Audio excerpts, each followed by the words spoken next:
Attack on Kyiv. After a brief pause of a few days, Russia resumed airstrikes against Ukraine with a devastating offensive. This time, the focus of the attacks was almost exclusively on the city of Kyiv, where Russia struck energy infrastructure, industrial facilities, and also a secret target. The combined effect of the ongoing and devastating airstrikes on one hand, the increasingly rapid advances of the Russian armed forces on the ground on the other, and finally, the corruption scandal uncovered this week. All of this is creating an unsustainable situation for Volodymyr Zelensky. The Ukrainian president, whose term has expired, now finds himself literally between a rock and a hard place.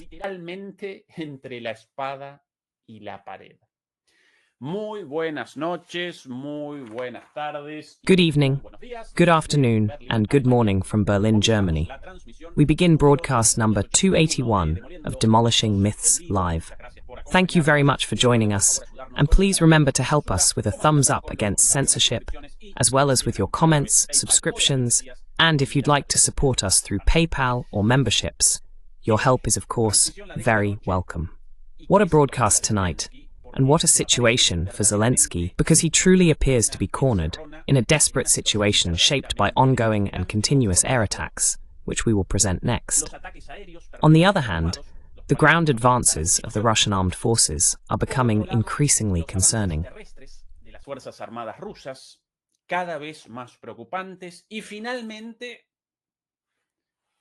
And finally, in the spotlight, right at the center, in the eye of the storm of a corruption scandal revealed this week. Incidentally, it was exposed by an anti-corruption agency coordinated by Europe and the United States. To top it off, Trump is also in serious trouble in the United States, facing a major dispute starting today over the Epstein issue, and this is going to lead to a decrease in support for Ukraine. So, with Zelensky in a truly critical situation, let's begin to lay out these three elements, these three dimensions of Zelensky's possible downfall in the near future, from a military standpoint, and, more specifically, regarding the airstrikes recorded between early yesterday morning and this morning.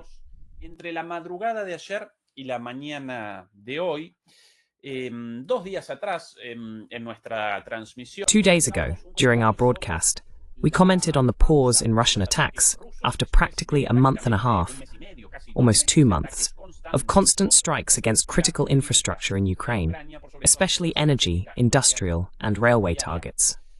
Well, the Russians did indeed take a break for a few days, during which, by the way, the Ukrainians were still unable to fully restore their power supply. But early this morning, or rather, early yesterday morning, the Russians once again began pounding and pounding Ukraine, once more targeting its critical infrastructure.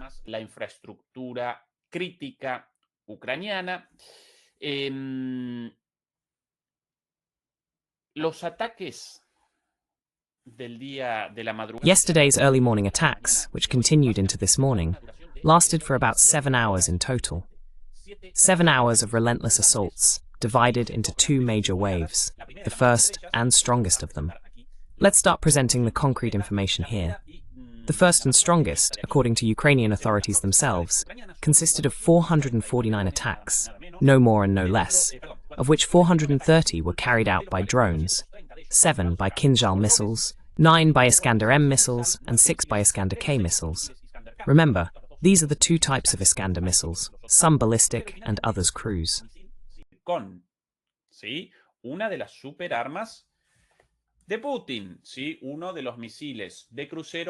Putin, yes, one of the hypersonic cruise missiles, something only Russia has. This happened early yesterday morning, but by the time morning came, and that's why the Ukrainians only announced it today, there was another attack, or rather the continuation of those almost 7 hours of relentless strikes, but with 2 distinct phases. In the second phase, there were 138 attacks in total. 135 of them carried out with drones, and 3 again with Kinzhal missiles, making it 10 Kinzhal hypersonic missiles. 10 misiles quinzales hipersónicos aire-tierra. También una de las air-to-ground, also one of the super weapons, although already known, because the Kinzhal strikes and strikes practically every week. Beyond the fact that it represents an extraordinary, out-of-the-ordinary weapon, it's already visible to all of us almost every week. That's why the Zircon draws more attention. It's a weapon barely tested in battle. But both are part of the arsenal of superweapons announced by Vladimir Putin in 2018, in response to NATO's advances toward Russia's borders. Here's the map of the attacks. The layout is quite clear, this time almost exclusively concentrated on the city of Kyiv and a bit further south, with basically 3 targets. Con 3 objetivos, básicamente. Por un lado, las centrales térmicas. On one hand, the thermal and hydroelectric power plants, the energy infrastructure. On the other, the industrial infrastructure, with some plants destroyed. And finally, a third secret objective, presumably linked to the delivery of a new batch of air defense systems to the Ukrainians, recently delivered American SAM and Patriot defense systems. Apparently, the Russians had determined the location of these new anti-aircraft missile batteries and carried out their destruction. Hence, most likely, the use of Kinzhal missiles, which cannot be intercepted. De los misiles quinzales no interceptables, ¿sí? Los rusos no acometen con misiles quinzal. The Russians don't strike with Kinzhal, Zircon, or Oreshnik missiles at just any target, but only at the most important ones, and above all, those with the greatest defensive capacity, namely, the air defense systems themselves. As proof of this, here's one of the images shared by, if I remember correctly, yes, this one here indeed, by a user with security cameras from houses in a residential area. And here, clearly visible on the left, are the Ukrainian interceptor missiles rising from a residential area. Then the Ukrainians grumble about attacks on residential zones.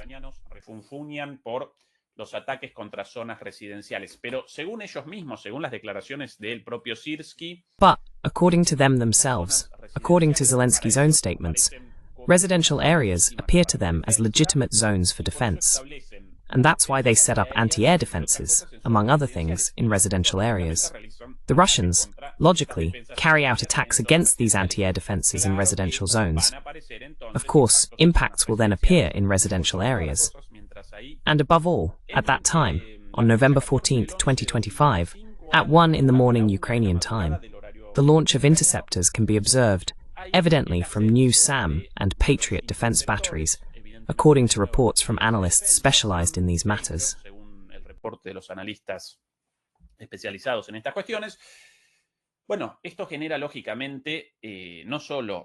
Well, this logically causes not only impacts in residential areas, but, above all, the fall of failed interceptor missiles.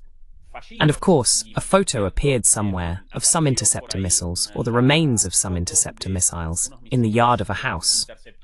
And if I remember correctly, a member of the Ukrainian Rada made an outraged post.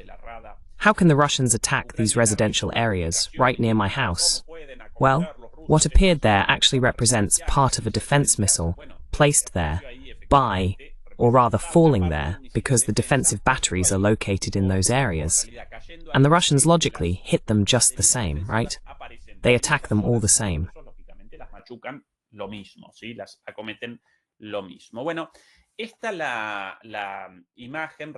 Well, this is the revealed image. This, obviously, immediately triggered censorship by the Ukrainian intelligence service, but they had already appeared online. That's why the spread of these images, footage from security cameras automatically connected to the network, allowed the Russians to gather this information. Evidently, they had already determined the location of these new defense batteries, of this new batch of Western defense systems, and that's why the hypersonic missiles were used for this. Moreover, as further evidence that this secret target was indeed located right there, within those defense systems, Marco Rubio made some rather interesting statements on the matter.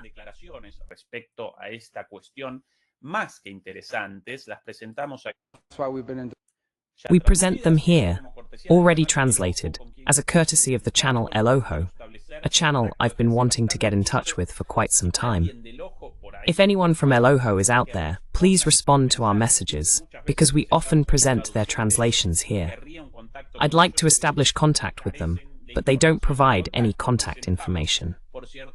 By the way, we're presenting the translation of Marco Rubio's remarks on this matter. Regarding the conversations between the United States and Ukraine about the recent delivery of defense systems, as well as the discussions about delivering a new batch of defense systems to the Ukrainians. Pay attention to the words of Marco, también conocido como Narco Rubio. Marco, also known as Narco Rubio. That remains a problem, and that's been the history of the last 2 or 3 years.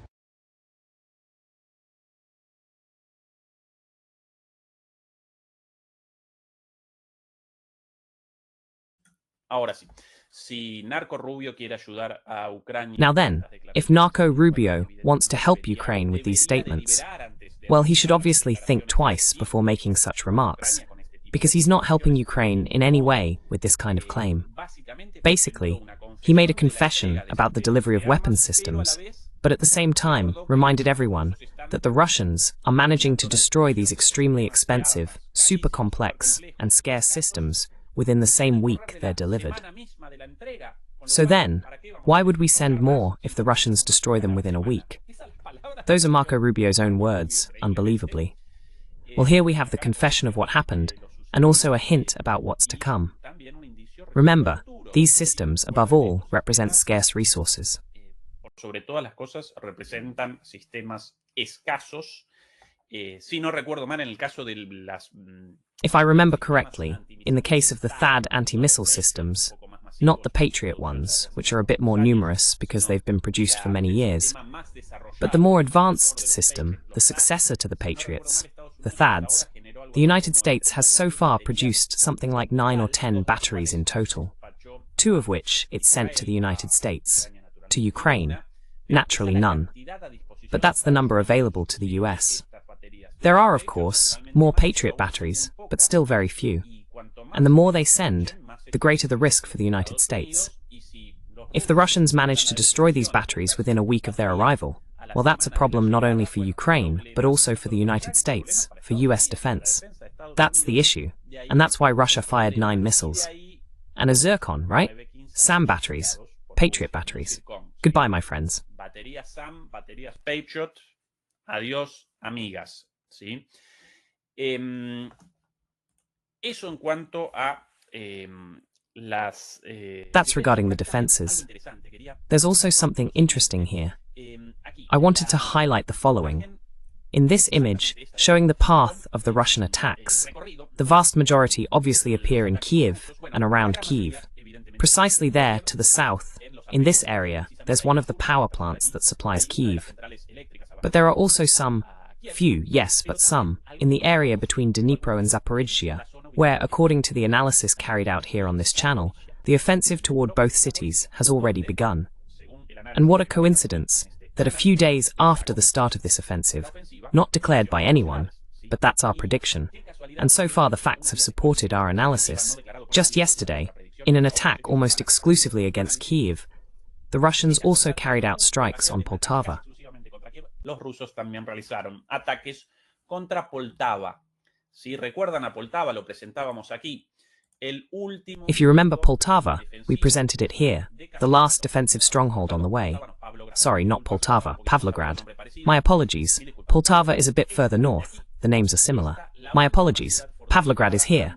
It's the last fortified city before Dnipro and Zaporizhzhia, with the Russians making increasingly rapid advances in this area. In a moment we'll show these advances, but what a coincidence. Only Kyiv and attacks here. Once again confirmed.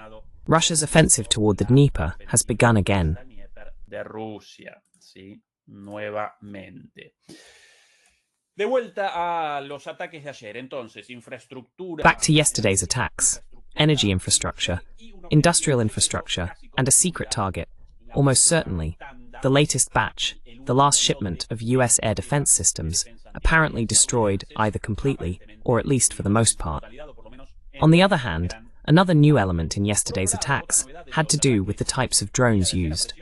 Usually, Russia carries out its largest attacks with Uranium-2 drones, the Russian evolution of the Shahed-2 drones. Sometimes they use Uranium-3 drones, which are more advanced and even faster thanks to a jet engine instead of a propeller, and with some additional features. A hélice y algunas características adicionales, una mayor cabeza explosiva, pero naturalmente menos autonomía. A larger warhead, but naturally less range as well due to the greater weight. However, yesterday we witnessed the use of 4 different types of drones. Once again, a total of 430 drones in the first wave of attacks and 135 in the second, during 7 hours of continuous strikes. So a large number of drones, and this time with 4 different types used. Not only the Uranium-2, naturally the most numerous, but also Harpy A1 drones, much less known, Gerbera, another type of drone used, and a drone called Parody. These are much less known, and in the coming days we will present some details about them, their specific features, and other qualities of these missiles. De estos misiles. Por cierto, Marco Rubio, By the way, Marco Rubio, and I want to bring this up before leaving the issue of the airstrike and moving on to the Russian advances, also spoke about Russia, and in particular, about the sanctions, and the Europeans' demands for more sanctions against Russia. Remember that the Europeans keep hammering on this. Well, the Europeans and Zelensky. We want more sanctions against Russia. The other day, that fool Zelensky imposed sanctions on the Russian aerospace industry, as if Ukraine's sanctions against the Russian aerospace industry were going to cause any trouble for Russia. The same as nothing, right? A grain of sand on the beach. Absolutely nothing. But anyway, Zelensky keeps hammering on it all the time, the Europeans too. Oh, the United States should support the sanctions or impose more sanctions. Acompañar las sanciones o generar más sanciones. Bueno, la última vez, en la última ronda de sanciones, hace 2 semanas. Well, last time, in the latest round of sanctions 2 weeks ago, the United States enacted sanctions against the 2 most important Russian energy companies, and these did have an impact on Russia. Not so much on Russia itself, but on these 2 internationally active companies, because from now on the headquarters of those companies, by the way, Lukoil and Rosneft, if I remember correctly, cannot conduct operations in other countries without being sanctioned by the United States. This caused, for example, problems with Rosneft in Bulgaria, one of the country's main fuel refining companies, practically the last fuel refinery. And the Bulgarians suddenly found themselves in trouble, because if sanctions against this Russian company actually begin, they'll be left without fuel. De repente los búlgaros carecen de combustible. No de petróleo, no de gas, sino del combustible ya refinado, porque not oil, not gas, but already refined fuel, because Lukoil in Bulgaria carries out the refining, the process of converting oil into gas. So, until very recently, the Bulgarians seemed desperate to arrange a handover, a transfer of ownership, apparently only formal, of this company from Russian hands to a non-Russian operator, so that the company would not stop refining the fuel needed for cars, trucks, and all Bulgarian vehicles. So well, they started a race against time to carry out a formal handover and prevent the company from causing a breakdown, a disruption in the fuel supply. Well, I drifted off the topic a bit. Un corte en el suministro de combustible. Bueno, abandoné un poquito el tema. Las sanciones. The sanctions. Those latest US sanctions did have that impact. But overall, the sanctions, both European and American, against Russia, now numbering over 14,000, clearly turned out to be a total and absolute fiasco. Not only because they failed to produce the effect the West expected in Russia, but also because in many cases they produced the opposite effect. By cutting off the Russian economy, or at least Russian energy companies, from Europe and the United States, the Russians began to build economic and energy ties with China, India, Iran, Brazil, South Africa, the Middle East, and so on.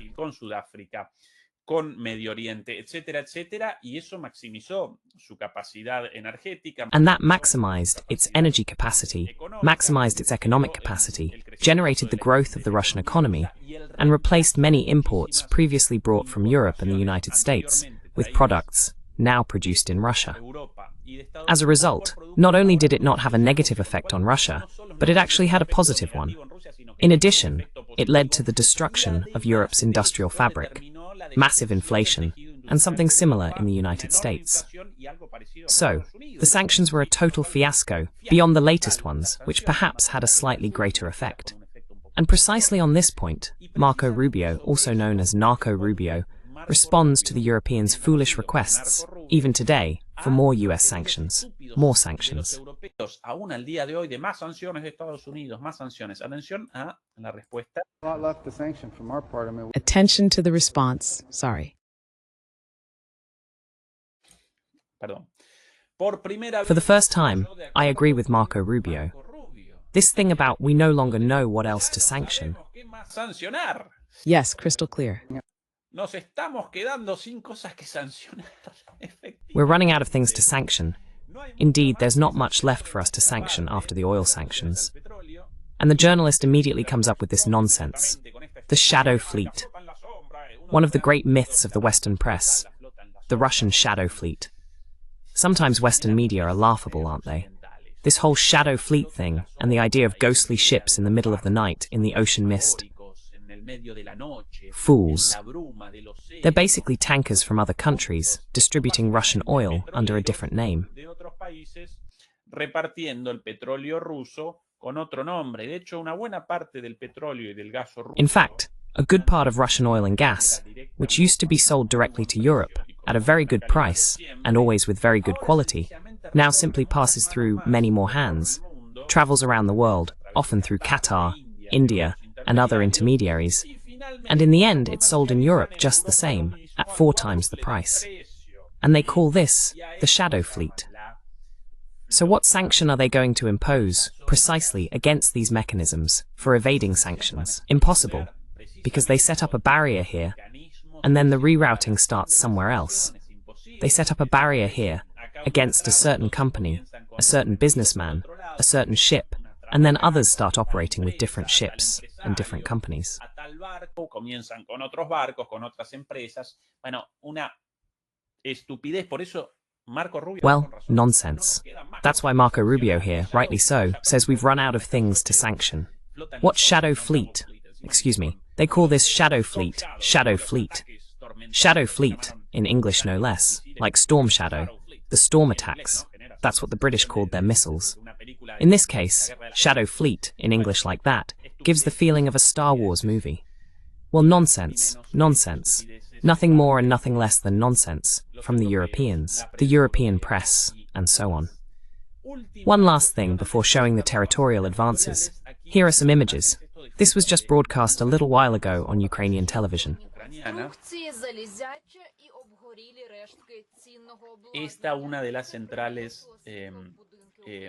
This is one of the thermal power plants hit by Ukrainian missiles. Completely smashed, right? According to a Ukrainian energy expert interviewed the other day, only in 10 years. Well, there you have those guys doing some repair work, some welding. On all that wreckage, I have no idea what they can even do there, you know? Well, the Ukrainians will only be able to fully repair the energy infrastructure destroyed so far within a 10-year period. Of course, if a missile strike causes the explosion of a thermal power plant, a hydroelectric plant, huge infrastructures that were also specifically designed and built to the requirements of that particular plant.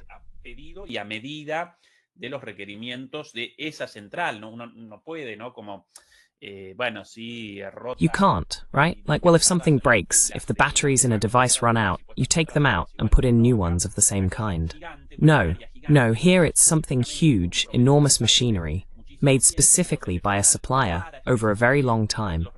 Something exceptional, tailored to the client's requirements, and installed in a power plant, operated only by a group of people dedicated to that.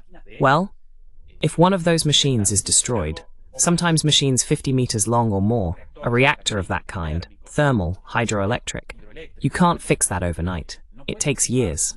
La reparación de eso de la noche a la mañana, sino a lo largo de años, y eso que las centrales. And to think that the Ukrainian power plants, mostly built by the old mustached man, no, not Hitler, but Stalin and the Soviets, already had special features designed to withstand attacks, even nuclear ones. They built particularly tough, strong, fortified plants, but obviously not indestructible. and yet many of them are already completely destroyed. These are the images just released by Ukrainian media. If I remember correctly, there was also some footage of a Ukrainian city here. The video was immediately shut off and cut. The video was cut, obviously, because they don't want to show images of all this destruction. This comes from a Ukrainian outlet. Before the blackout, almost everything was already shut down. Antes del apagón casi todo apagado. Hay algún farol encendido de la... There, a few streetlights still on, and a few lights in the windows of those buildings. But the power supply and lighting have already been greatly reduced. And suddenly, goodbye folks. Farewell. And here's another example. The city of Kyiv this morning, in darkness. Completely in darkness. Well, this is the situation regarding yesterday's attack. But remember, once again, this is only one of the concerns, only one of the dimensions of the colossal problem in Zelensky's hands. Because, secondly, there are the attacks, or rather the territorial advances of Russia, and not only in Pokrovsk and Luhansk, the best known, but above all, the advances of the last 10 days or so. 10 días más o menos, los presentamos en parte el miércoles pasado.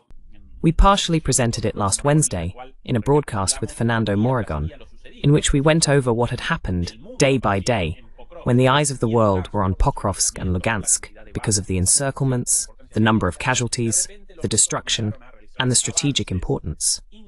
Suddenly, the Russians began making unexpectedly rapid advances towards Zaporizhia and toward Dnipro, the two major European cities on the right bank of the Dnieper, as well as toward Kharkiv in the north, naturally much farther away.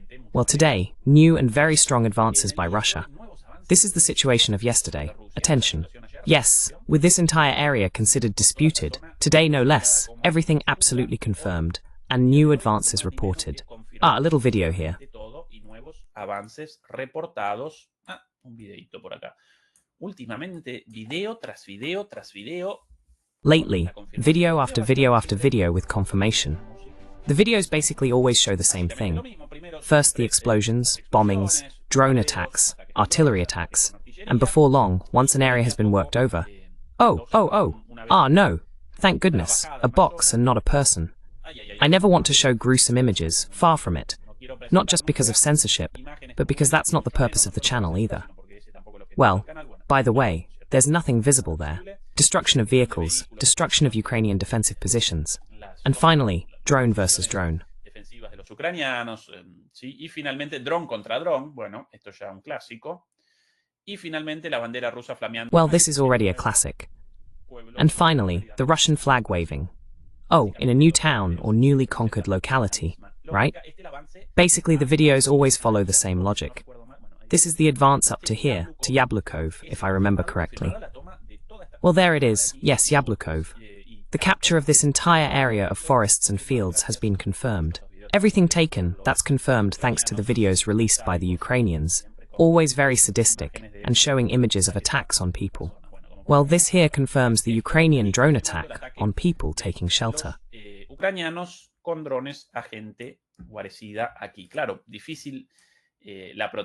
Of course, it's difficult to protect these people, because except for here, maybe a few small houses, all of this is open territory, which naturally speeds up the Russian advance.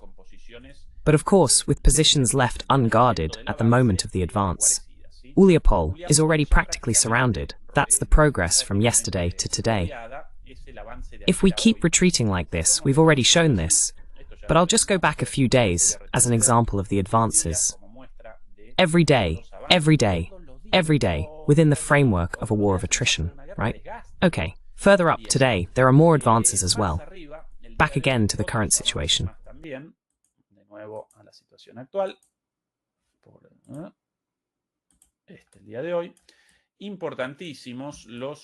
Today, we presented some very important developments. Well, we had shown this progress here as an unconfirmed report the day before yesterday, if I remember correctly. Now everything is confirmed, and Velikomy is not only surrounded, but the capture of the city has practically begun.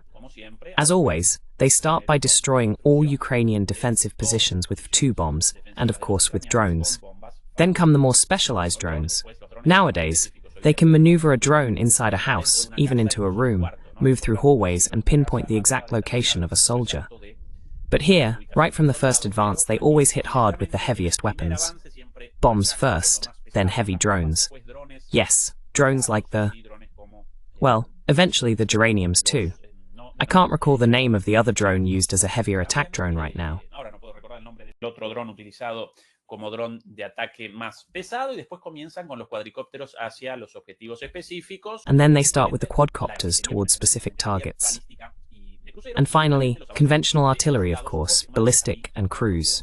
And finally, the soldiers' advances, confirmed here. Another video. Every day, 2 or 3 of these. Incredible. That one, by the way, that artillery, that to me is thermobaric artillery. Yes, thermobaric artillery, that if one, well, logically, right? That one, a heavy drone. What was it? Now I can't remember the name of those drones. Lancet there, thanks. Lumber. So many weapon names, one all the time, this, that, the other. Well, the Lancet drones, the ammunition, they call it loitering munition. Basically, these Lancet drones hover all the time, circle air zones until they identify a target, and then they descend.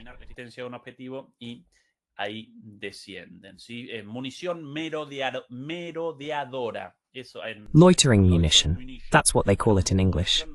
Well, loitering munition. What a difficult term. They simply roam around an area, circle it, fly over it until the target is chosen and the attack is carried out. They can also go after moving targets, naturally also armored ones, tanks, etc. With the explosive power of a Lancet, they can easily destroy a tank. Well, here's another video. Basically, the dynamic is always the same, these attacks until the Russian advance. Alright. I just saw something here. This is thermobaric ammunition. These attacks with, this is what they call flamethrowers. These munitions, with a shorter range up to about 15 kilometers, create, well, the worst imaginable scenario for a soldier, right?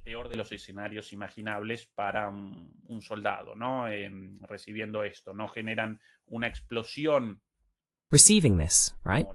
They generate an explosion, not like conventional ammunition, by kinetic energy, but more like a kind of flamethrower, a thermobaric weapon. Basically, they create a fireball. In fact, this type of ammunition first releases an oxidizer, right? And then, when it ignites, that causes the appearance of a fireball.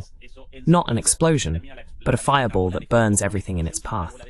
Regardless of the power of the blast, the fire causes the destruction of every living being, even those sheltered in a basement.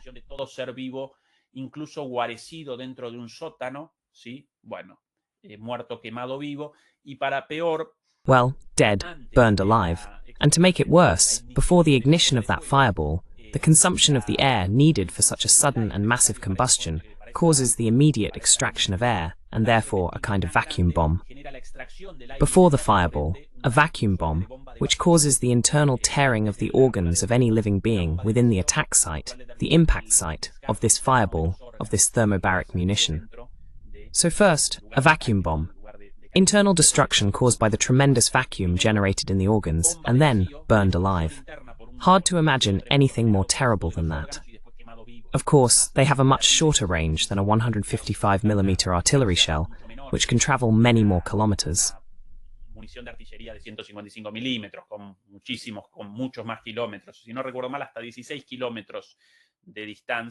If I remember correctly, up to 16 kilometers away, and therefore much more destructible, much more vulnerable to Ukrainian defensive drones. This logically must appear within a 16-kilometer radius of the attack point. Conventional artillery howitzers can fire perhaps up to 50 kilometers away. Well, these are the 2 main points taken today, and this is basically how the entry into Velikomiaylivka begins. One of the most important defensive positions here. Obviously after this, Pokrovsky and Yabrolivka. And from here, well, one more, but everything already within range. Not cannon range, rifle range.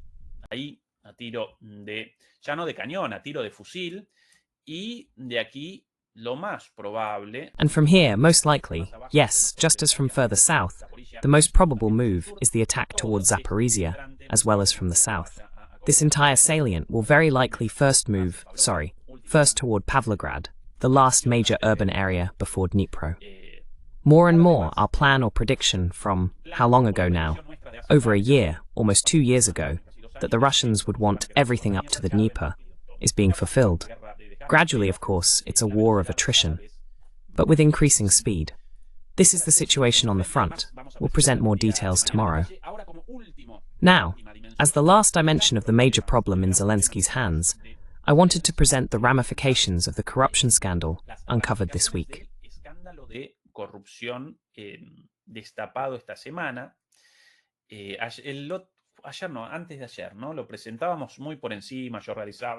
The day before yesterday, we gave a very brief overview. I gave a very superficial description of what had happened, and mentioned, precisely in that description, the discovery of a gold toilet. A golden toilet.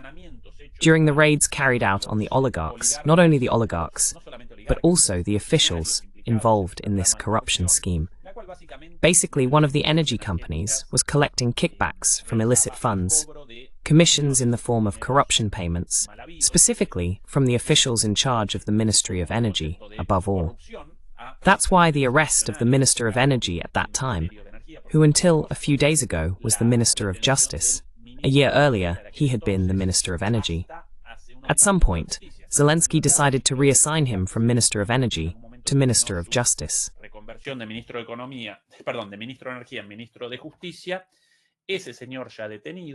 That man is already under arrest. In addition, there are 2 businessmen very close to Zelensky who are involved. One, a lifelong buddy of his, and the other, one of the co-founders of the Kvartal 95 studio, the television studio, from which not only Zelensky's artistic career began, but above all, his political one. Remember that series about a citizen? I can't recall the name of Zelensky's show right now. It was available on Netflix until not long ago. That catapulted him into Ukrainian politics and defined his arrival as a political outsider, an unconventional candidate, a comic, a comedian, and also the promise of being an outsider, with the pledge to end the war. That was his original promise, and with it, he won 75% of the votes.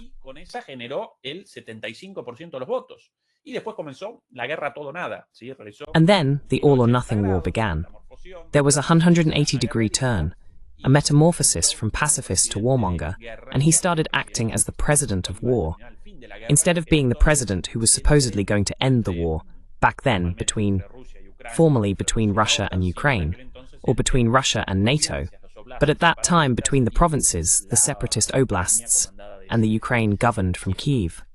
Well, during the raids carried out on the businessmen and officials responsible for this corruption scheme, by the way, involving $100 million in illicit commissions, in bribes.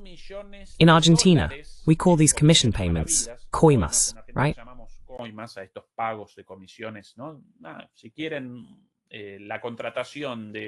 If they want to hire a service from such a company to carry out work on the electrical infrastructure, well, we want a 10 or 15% commission, just as a bribe for the authorities in charge.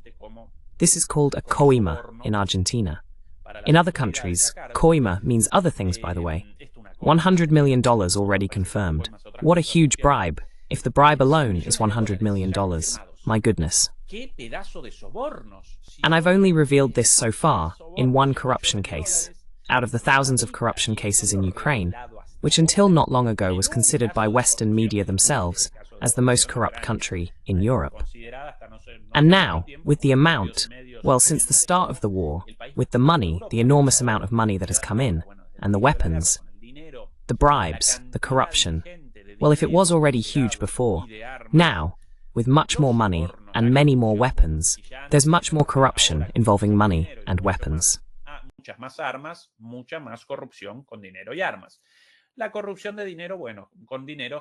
The corruption of money.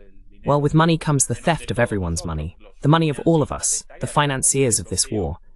Any European at home, any decent European, any resident in Europe, not even necessarily a European citizen, with their taxes basically sponsors this war, because we pay taxes here, and then European and US leaders decide how that money is used, instead of allocating it to health, education, infrastructure, and so on.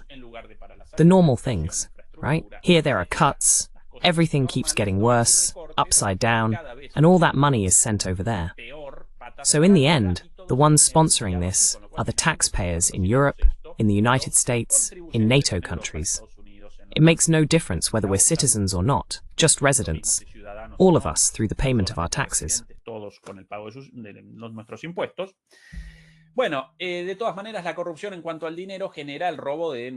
Well, anyway, corruption when it comes to money leads to stealing cash from our pockets. But in the case of weapons, it leads to arms trafficking.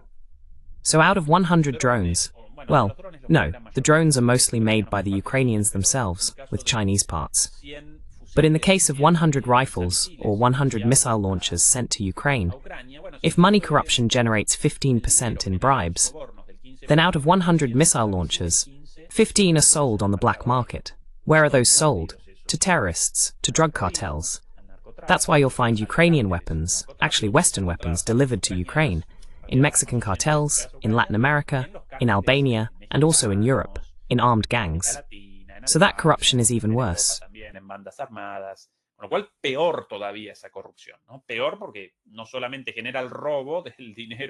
Worse, because it not only leads to stealing other people's money, but also to arms trafficking and the death of innocent people. Well, what a detour. What a detour. I'm doing like Fernando, aren't I? Going around in circles. Anyway, during the raids, a gold toilet appeared, a gold commode. What a horrible fantasy, right? I mean, really, who fantasizes about gold things? Gold things? Someone very tacky, very vulgar, deeply immersed in that. Gold things. But a gold toilet? What bad taste. What a horrible fantasy. Well, in the house of one of these corrupt oligarchs, a toilet, a gold commode. The photos were there from the place, and this was even picked up. I think it was picked up by The Spectator, the British outlet, if I'm not mistaken.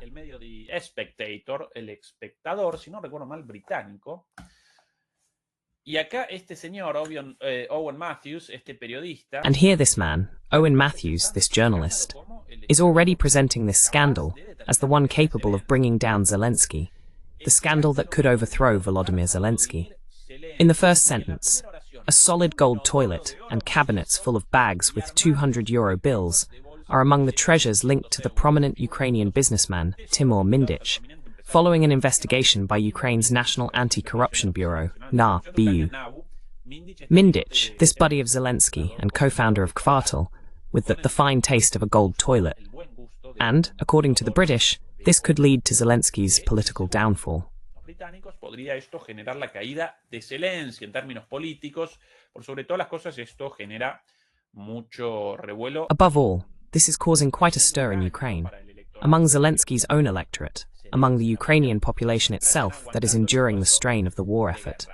Now then, who started this revelation? Formally, of course, it was NABU, the National Anti-Corruption Bureau of Ukraine. But who leads this office?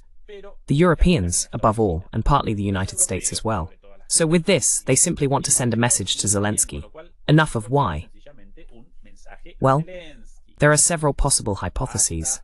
If they want elections, and Zelensky's removal through elections and the placement of someone else there, that's possible. But what would that generate? Posible, pero ¿qué generaría esto? Bueno, sí, quizás eso ayudaría.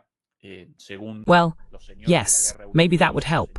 According to the European warlords and the American warlords, the neoconservative hawks behind all this, and the military-industrial sector. Maybe that way they want to bring about a political turnover, and from there, restore popular support for the war by destroying Ukraine and destroying Ukrainians.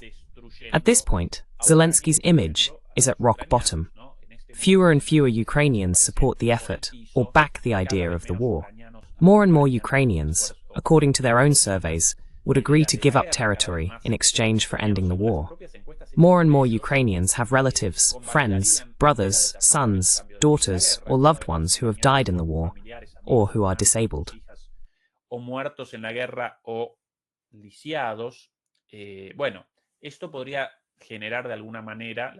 Well, this could somehow lead to Zelensky's removal and the placement of a new puppet, a new Western puppet, there. It could in some way regenerate the legitimacy of the war against Russia among Ukrainians and within the electorate, or at least part of the Ukrainian electorate. Perhaps that's one of the possible goals of this change. Well, it's a possibility. Maybe they want to use this to put pressure on Zelensky to start softening his stance on negotiations, given the imminent military collapse. Europe doesn't want a defeat. Well, neither does the United States, an open defeat. No quiere una derrota, bueno, Estados Unidos tampoco, una derrota abierta. Y bueno, el punto de no retorno, el punto de Well, the point of no return, the point where defenses collapse, is getting closer and closer. That's another possibility. There are many possible hypotheses about why the Europeans, through the Anti-Corruption Office, want or are pushing this investigation, driving it with the obvious goal of putting pressure on Zelensky. The truth is that Zelensky's support is becoming increasingly unstable, less and less widespread among European leaders, who are backing not only the continuation of the war, but also his continuation in government. So far, without US and European support, Ukraine would have capitulated in this war 3 years ago. Ucrania habría capitulado en esta guerra hace 3 años, ¿sí? Y por cierto, como prueba de esto, And by the way, as proof of this, of the growing doubts in Europe, beyond the fiery, jingoistic speeches of "let's support Ukraine to the death, to the last Ukrainian," since this Ukrainian project turned out to be an absolute failure due to Russia's military strength, since this project seems headed toward the total destruction of Ukraine and the total destruction of Europe, there is increasing reluctance to provide support, and some of it is being expressed publicly, as in this case here, by the disgraceful German Chancellor Merz. One moment. Merz, un segundito.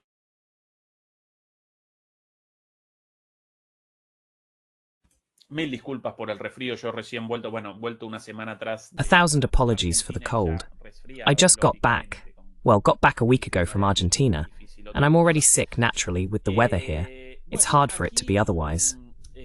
Anyway, here's Friedrich Merz speaking to the youth of his party, the Junge Union, as they call it, if I remember correctly, the Union of Young Conservatives, saying the following about his request to Zelensky. Diciendo lo siguiente sobre su pedido a Zelensky. Atención, In einem längeren Telefonat den Attention, listen to the outrageous thing this man said. Escuchada la barbaridad dicha por este señor. No queremos que despachen a más jóvenes. We don't want more young people to be sent off. Young people are leaving Ukraine en masse because they don't want a certain death in the meat grinder serving NATO's war. And this gentleman replies, "No, we don't want that." Well, I called Zelensky and conveyed our request that, please, no more young people be sent off.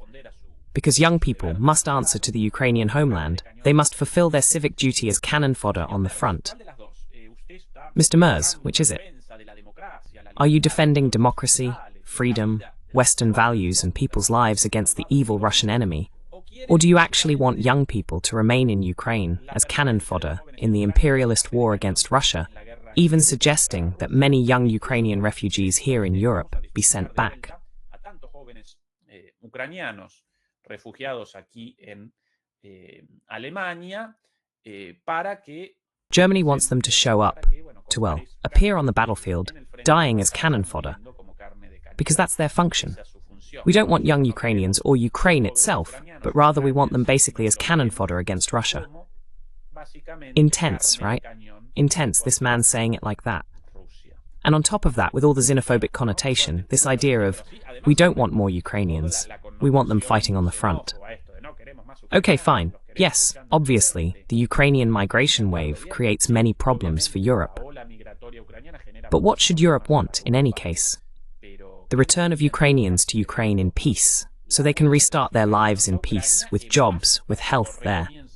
And not their return to Ukraine as cannon fodder for the war sponsored by the United States and Europe. Patrocinada por Estados Unidos y Europa. Un inmoral. Estas palabras de este señor básicamente. An immoral man. The words of this gentleman, basically a despicable being, not different from the rest of the European leaders, but it truly makes your stomach turn, doesn't it? Well, and this is the guy chosen by the German electorate, right? With a miserable election and minimal popular support, but there he is, huh? That man there. And by the way, lastly, speaking of despicable beings, here, courtesy of our friends at Wars and Geopolitics, for me, the best Telegram channel about geopolitics in Spanish. Obviously, this was taken from there. Speaking of warlords, or in this case, war ladies and despicable beings, well, it's also said quite clearly here, isn't it? Why the need for political war?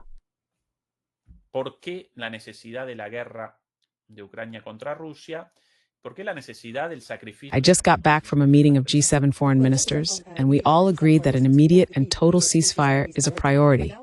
But for now, Russia doesn't want to negotiate at all.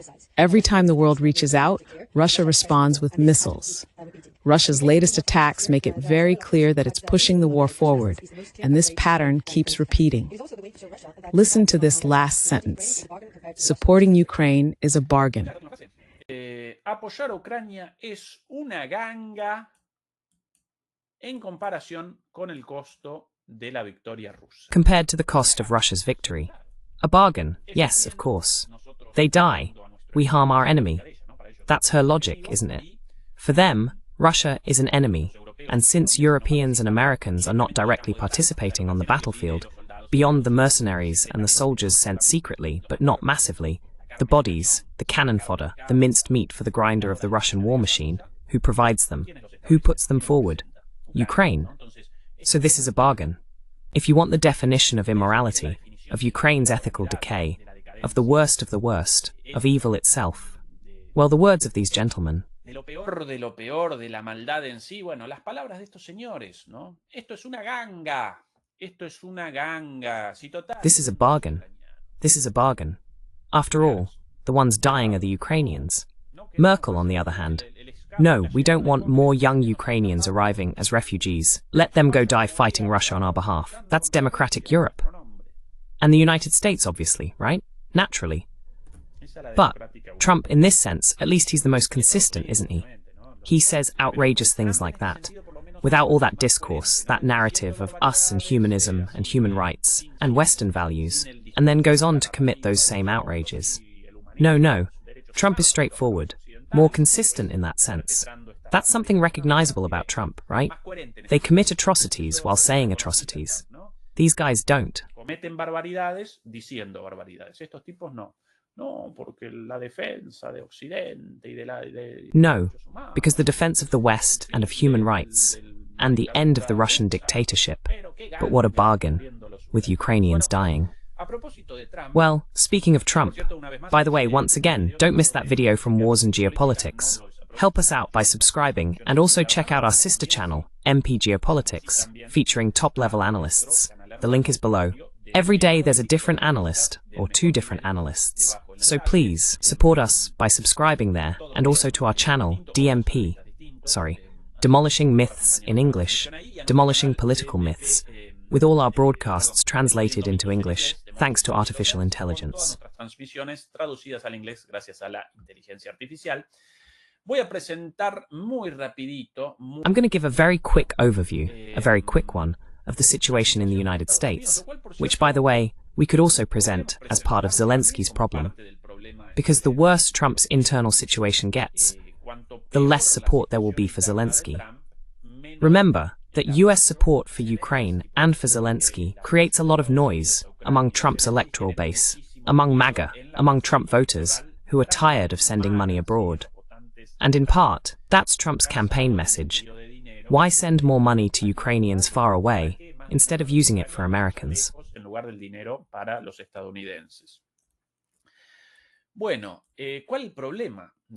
Well, what's Trump's problem?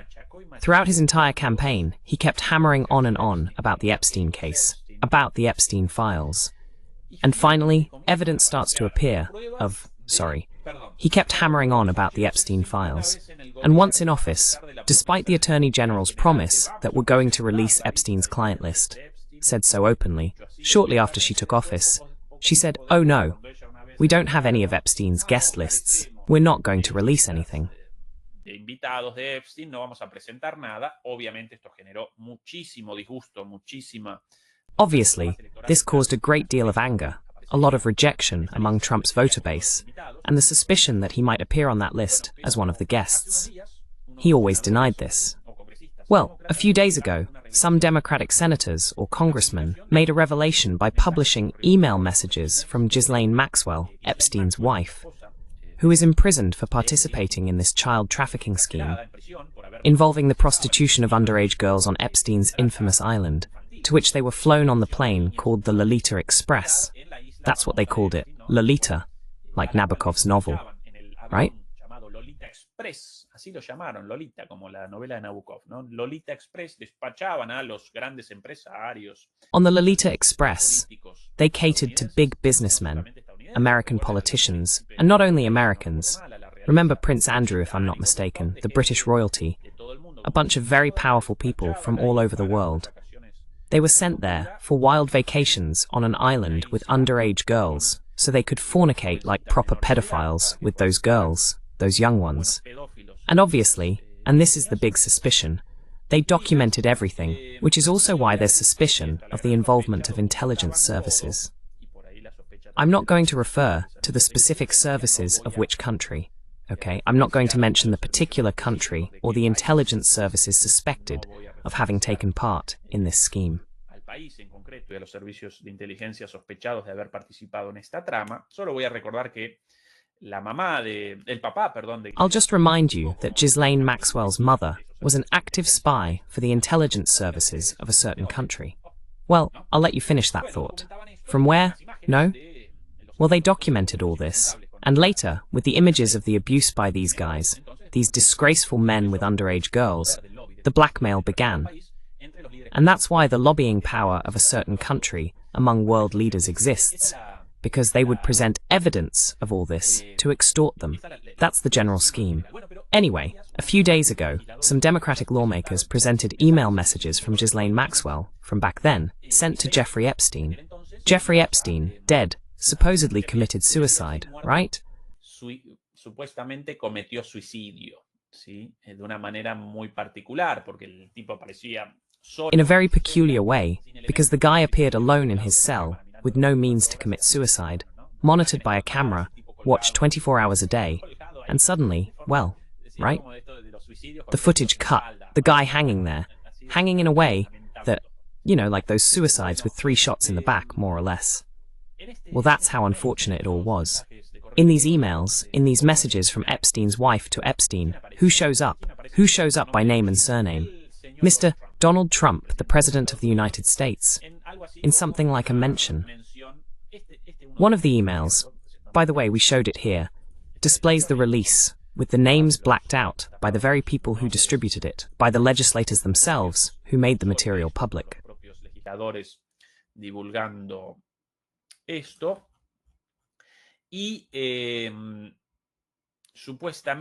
And supposedly the text of these emails, not rejected, at least not formally by Trump. He rejects everything, but at no point did he respond. Well, that, he didn't reject it directly. The next phrase, right? The dog that hasn't barked is Trump. This is one of the dog that hasn't barked yet is Trump. And this, in relation to one of the victims of assaults and harassment allegedly carried out on that island, the allegedly only as legal protection, somehow suggests that this girl, then, one of the survivors who later reported all of this, had not yet identified Trump as one of her abusers.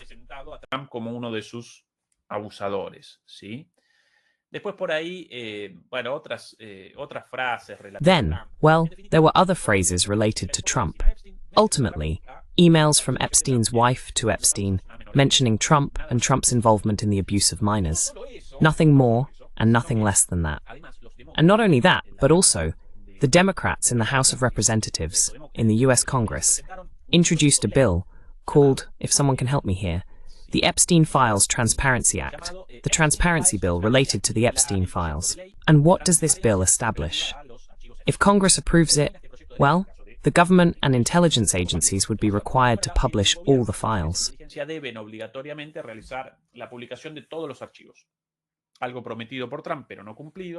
Something promised by Trump, but not fulfilled. If the Congress, where this law was introduced, actually validates it by approving it, well, Trump will reject it, and will likely want to impose a veto. But even so, Congress can enact it with a special majority. Then, the US intelligence services, part of the government of course, would in compliance with this law have to release everything, including all the email messages. And apparently, in those messages, Donald Trump's name shows up more than once. El nombrecito de Donald Trump en más de una oportunidad. Claro, el gobierno Of course, the government holds a majority in both chambers. The Republican Party of Trump holds a majority in both chambers. But since this issue of the Epstein files is causing a lot of noise even among Republicans, many of them have already stated that they will support it, especially the MAGA Republicans, Trump's movement.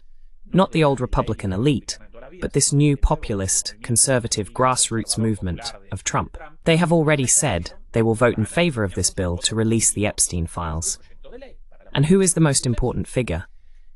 A traitor, according to Trump, because those files would obviously cause problems for him.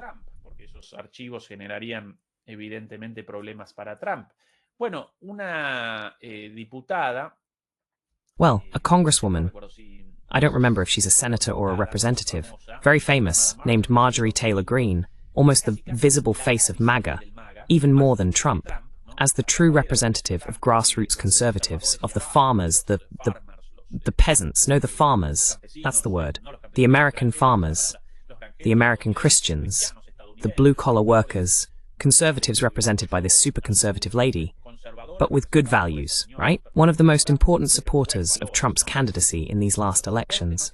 And since she's going to support the approval of that law, Trump appears unhinged, appears furious with her. Desquiciado, aparece furioso con ella. Y ayer, de la noche a la mañana, después de la difusión de estos... And yesterday, overnight, after the release of those messages, he decided to start a personal war against her. A full-on internal conflict with his, until recently, most loyal ally and an important part of his support. And he posted this message. Trump, on his social network, made this post about his main ally. Attention. Hold on. Excuse me, I need a brief pause. I have a cold. I just want to put a few drops in my nose. 1 second. My apologies. This is a bit unprofessional, but well, I'm human. I've got a cold, and I'm here with you. This helps me breathe a little. Here are Trump's words from today. Aquí las palabras de Trump el día de hoy. Atención a esta guerra total y absoluta. Pay attention to this total and absolute war that has begun within the Republican Party and within the MAGA movement, which once again raises the possibility of completely withdrawing support for Zelensky, and even, unfortunately, the possibility that in an attempt to escape this very difficult internal situation, Donald Trump might start some kind of madness. And generally, the madness of US presidents tends to be linked to war. So in order to get out of this, he could start an attack on Venezuela. Donald Trump. Not because of the objective in Venezuela itself, which is also important to them, but simply because of the disaster in the internal dispute of US politics. Attention. Attention to what Trump wrote today. I withdraw my support and endorsement of Congresswoman Marjorie Taylor Greene from the great state of Georgia. A state, by the way, super Republican, super conservative in the southern United States.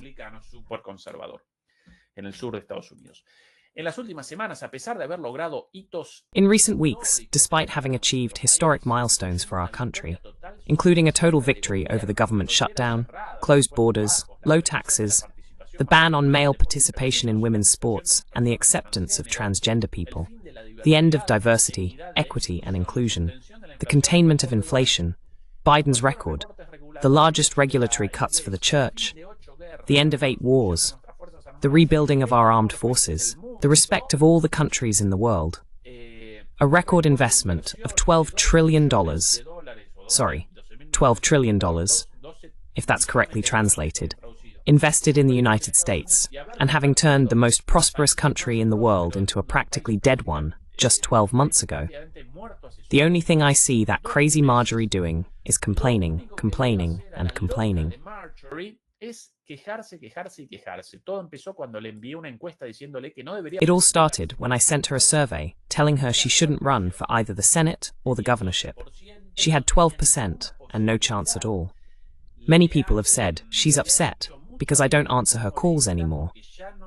But well, with so many members of Congress and a normal life to live, I can't put up with a crazy person rambling on the phone every day. This was written for her main ally. Pay attention to this, demolishers. Because even for people who aren't very interested in US domestic politics, this determines US foreign policy. It determines the war in Ukraine. It determines the possibility of an invasion of Venezuela. This internal fight among Republicans.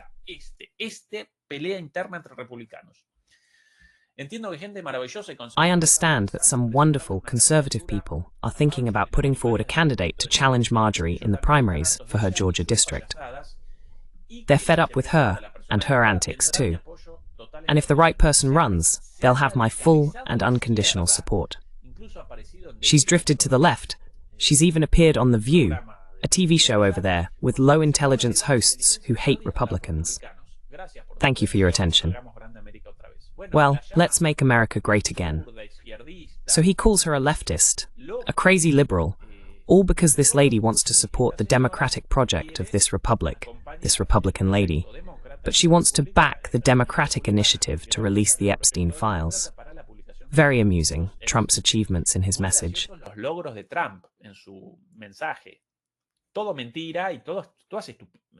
All lies and all a huge amount of irrelevant things for a country like the United States. And another lie, right? This thing about 8 wars. Nonsense. What are the great achievements? The biggest regulatory cuts in history. Well, the United States is practically in a recession, so the cuts didn't help much. Containing inflation, a lie. Inflation keeps getting higher. Low taxes, yes, for the ultra-rich, they keep getting lower. For ordinary Americans, they keep getting higher. Closed borders, well, that's his obsession. Closed borders, maybe the only thing fulfilled. Mass deportations, banning male participation in women's sports, and rejection of transgender people, and the end of diversity policies.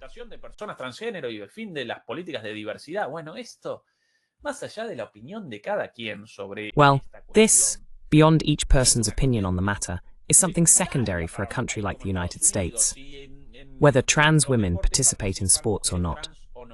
But regardless of anyone's opinion, it can't be presented as the great achievement of Trump's presidency that trans women don't take part in weightlifting competitions. That's nonsense, dear Donald.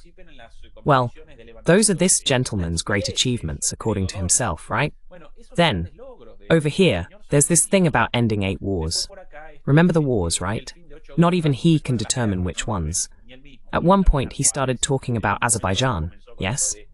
Instead of saying Azerbaijan versus Armenia, he said Azerbaijan versus Albania. That's how he presented it once. Azerbaiyán contra Albania, así lo presentó una vez. Y después en otro momento, ¿cuál otra también inventaron? And then, at another point, which other one was also made up? If I remember correctly, Albania against Cambodia, 5,000 kilometers apart from each other. Well, I don't even remember the names of the countries from those supposed ended wars. The truth is that this man, furious, blazing, absolutely enraged with Marjorie Taylor Greene, this conservative Republican from MAGA, and this is proof of the internal split within MAGA within Trump's movement. And Marjorie Taylor Greene already responded, without hesitation, this lady here, this one right here, very, very conservative, very tough. Also with that blonde look, the little American flag, very Midwest, super religious, and so on, and so on. Well, that's what they call the paleoconservative right in the United States.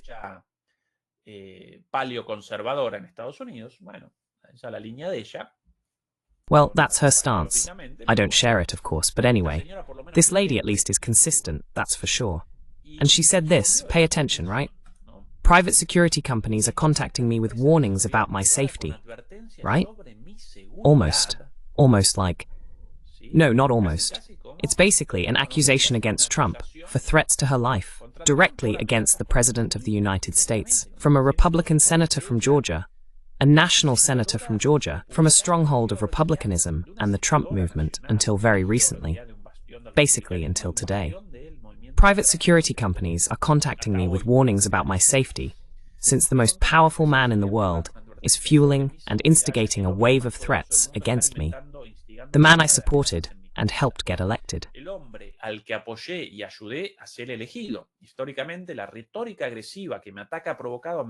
Historically, the aggressive rhetoric attacking me has led to death threats and multiple convictions of men radicalized by the same kind of discourse now being directed at me.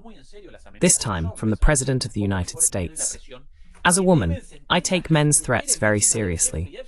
Now I understand a little better the fear and pressure that the women victims of Jeffrey Epstein and his circle must have felt. Wow, what a blow. Boom. Below the waterline, below the belt, below the waist, right in the you-know-where, right? A tremendous hit, isn't it? Because first comes the letter of threat from the most powerful man in the world, then the threat of a man against a woman, and on top of that, now, I'm aware of what Epstein's victims felt. Wink, wink, Epstein and Trump. Tremendous. Y de Trump. Tremendo. ¿Qué telenovela esto? Por favor. What a soap opera this is. Please. What a soap opera. Such a spectacle. This is terrible. Once again between the President of the United States and the most famous and important Republican senator within the political movement led by Trump. Almost more representative of MAGA, of Make America Great Again, of this grassroots popular conservatism, and almost more important than Trump. A total rupture. This might even be more significant than the split between Trump and Elon Musk. Definitely with greater repercussions in political terms. And once again, folks, remember that this creates waves for US foreign policy. Let's hope an attack on Venezuela doesn't start in the next few hours. Un ataque a Venezuela en las próximas horas. Por esto, Si comienza, recuerden a... For this reason, if it begins, remember our warning here. So, to the armed forces in Venezuela, attention, attention. Because in addition to oil, Trump wants an exit from above this labyrinth. He wants an escape from this tremendous internal situation, from this internal fight. As a Republican, who mostly votes in favor of President Trump's laws and agenda, his aggression against me, which also fuels the virulence of his radical trolls on the internet, many of them paid, is completely shocking to everyone. My phone hasn't stopped ringing with incredible support. I'm very grateful. The political industrial complex and the toxic, violent nature of American politics must end. Y violenta de la política estadounidense deben terminar. Nuestro país merece ser salvado y solo se podrá lograr. Our country deserves to be saved, and that will only be possible if we join forces and save each other. Tremendous. And while there have been several back and forths between Trump and this lady, until recently his main ally, attention, attention to this, attention to this, and watch out for Zelensky. Be careful with any possible desperate move. Sorry, probably be careful with any desperate move from Donald Trump. Yes. Well, what a broadcast today, huh? A lot of information. By the way, tomorrow we'll be here again, together, as every Sunday, with Fernando Moragon, a classic in geopolitics. Today, Juan Antonio Aguilar won't be able to take part in his DMP geopolitics program because of a trip, but he'll be back next week, as always. Pero recomienza la semana próxima como siempre y mañana, bueno, nosotros y después Santiago Martínez con su... And tomorrow, well, us, and then Santiago Martinez with his show, as always. There are some videos published today with my appearances from yesterday, the day before yesterday, on other shows about other topics, so all of them are recommended. Yesterday, a very interesting talk with Ron Aledo about precisely the internal divisions within the American right, between Zionism and anti-Zionism. Very, very interesting. Don't miss yesterday's talk. Demolidores and Demolidoras, thank you very much for joining us. To Beatriz Pulido, our moderator, a kiss and a hug, as always. Demolidores, we love you all very much. A kiss, a hug, and see you tomorrow. Un beso y un abrazo y hasta mañana. Chao.